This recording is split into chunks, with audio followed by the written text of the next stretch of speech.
First, disable their EV. Then stop them escorting it to the construction lift. Then stop them from delivering EMP charges to the server. Hey guys, Knack is back and welcome to my short review on Dirty Bomb.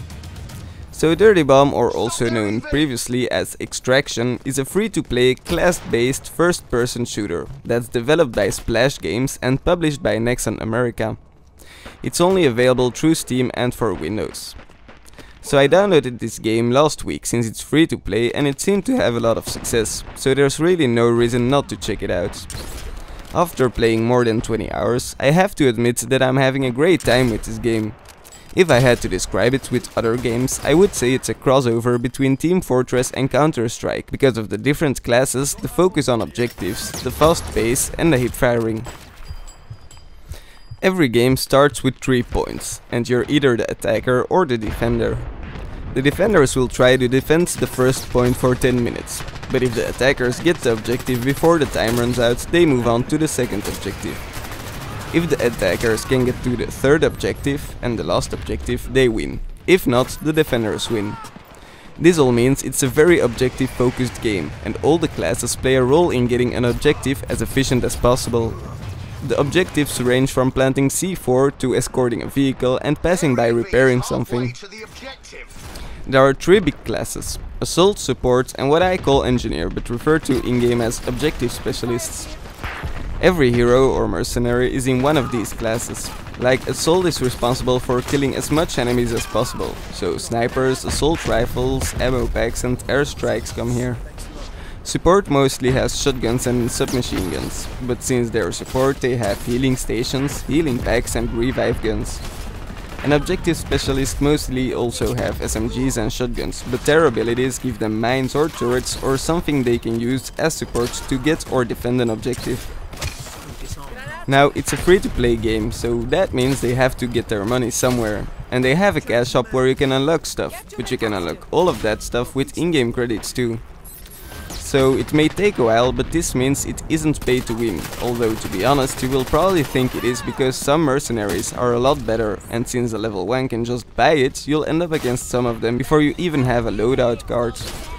You can get a lot of in-game credit by doing daily quests, but they refresh every 3 hours, so it's more like hourly quests I guess. And you have 3 spots, so there's a bigger potential to get a lot of in-game credit compared to other free-to-play games if you ask me. You also get cases with cards in them, and these are loadouts, which you can also buy with real money or in-game credits, but it's a really fun way to unlock stuff since you get one every 3 games or something like that for free.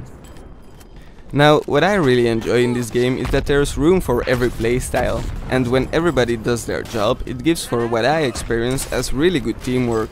Although it is rare, but when it happens and you end up with really good players, you won't even need communication. The problem is that more often than not, people don't really play their role. I run out of ammo so much while people with ammo packs only seem to throw them out for themselves 90% of the time.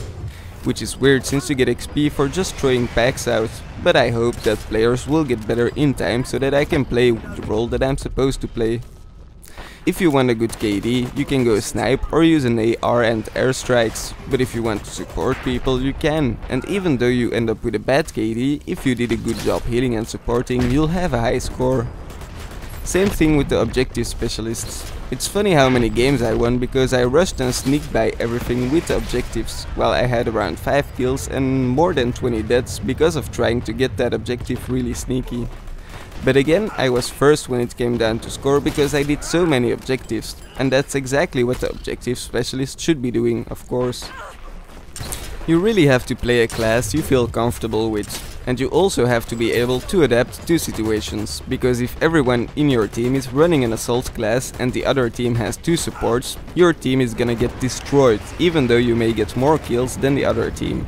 Since that's what assault classes should be doing, but team composition is really important if you ask me, since the other team will be able to revive, so your resurrection will take longer and they'll win the fights.